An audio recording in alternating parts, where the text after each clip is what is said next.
Can hum and hiss be eliminated by design?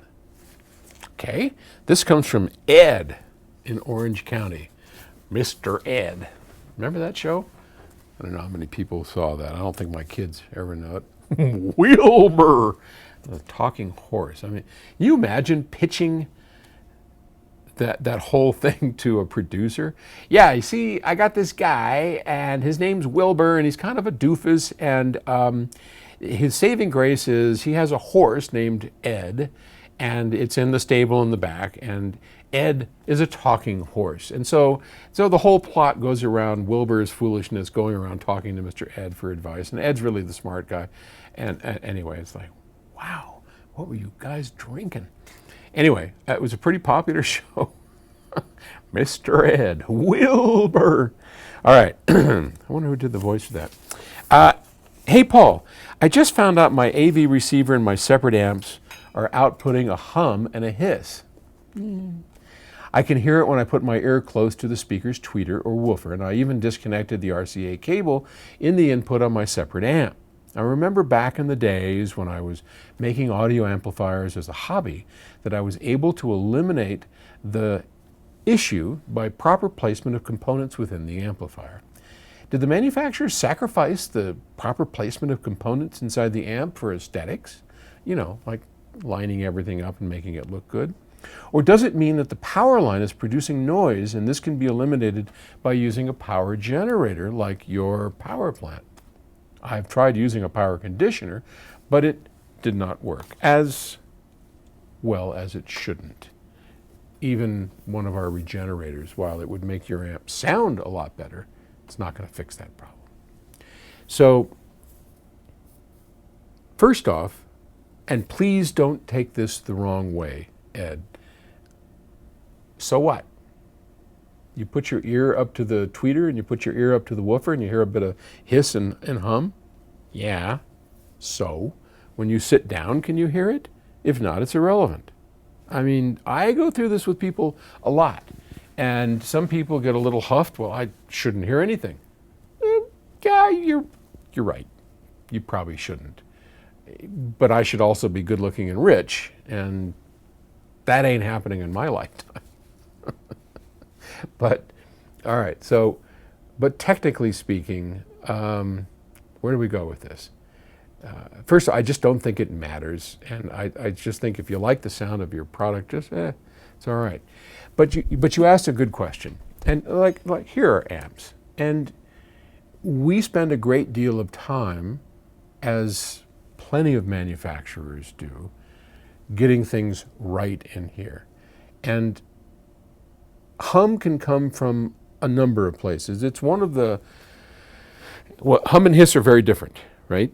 So we'll talk about them separately. Hum can come from any number of places. It can come magnetically, because we know that transformers are just big coils of wire wrapped around a lot of iron, right? Or steel or some kind of ferrous material. Transformers are just basically two coils of wire, a primary and a secondary, wrapped around the coils of steel or iron. And when we put an AC signal into the primary, the input of the transformer, it generates a magnetic field, which then, if you have another coil, the secondary, in close proximity to the primary, it induces an electric current in that second coil. So the two never physically touch because the wires are all insulated. And so they're not physically, even though they're actually sitting, cheek by jowl, they're right on top of each other. It's insulated wire. So electrically, they don't touch whatsoever. So you've got the power line on one side and you've got the output of the transformer on the other, and there's no physical connection between the two, which is good. You don't want to, I remember when I was a kid, I stuck a butter knife into a outlet and nearly killed myself. Not a good idea. Don't want to do that, right? Didn't have child safety plugs back then, but so we don't want to directly connect up to the 110 volt line in our house because it'll kill us. And if we're not lucky. So we use transformers to isolate the line from our equipment. We also use it to get the right voltage. So 120 volts coming in, if you're overseas, it's twice that. You know, you don't need that much voltage. Almost everything out there runs at lower voltage than what comes out of the wall. So there's a high supply, and then you have lower needs. Fine. So just depending on the ratio of the turns, if you have more turns here and fewer turns here on the secondary, primary, secondary, you'll get a lower voltage out. Flip that around, you get a higher voltage, like that. In so doing, we're building this magnetic field that's moving, turning on and off, collapsing, expanding 60 or 50 times a second, depending on where we live. Keeping that magnetic field contained is a really hard thing to do. And a lot of it depends on how you wound the transformer, how far away the transformer is, which is what Ed's referring to, you know, like keeping in your componentry that transformer far away, because that magnetic field will induce a voltage in any wire. Doesn't have to be a coil. Anywhere in this circuit, if it picks it up, it's going to produce a voltage, and if it's in an audio path, you'll hear that voltage, and you get hum. Boo. Sounds like that. And in our little, we have if you go to psaudio.com and you look in resources, you look at our how-to section, you'll find an area there. It's about how to find and fix hum.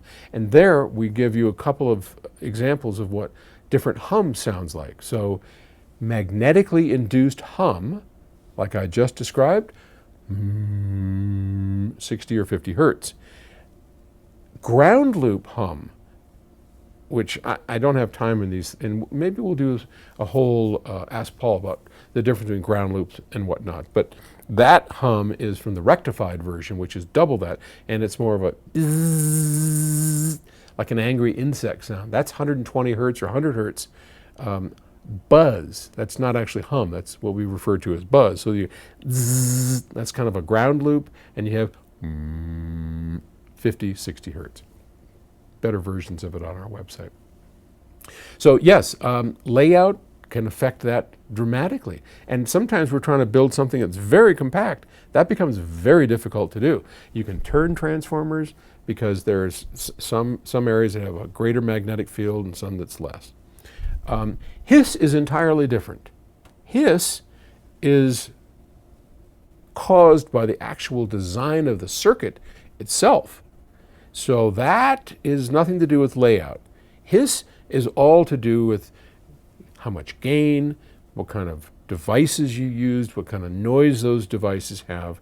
So we could divide those two things up into hiss is basic design and the amount of gain that you're trying to have. So a phono preamp has a lot more hiss than a line level input. And hum and buzz, which are caused by magnetic interference, which you can't take out with a power conditioner or a power generator. It's just going to be there. Or ground loops, which is a whole nother section. So my advice, go to psaudio.com, go to resources, how to, and if you want to read up on that, we've got plenty of good reading material there for you on finding and fixing hum and buzz. All right. Thanks, Ed. Bye.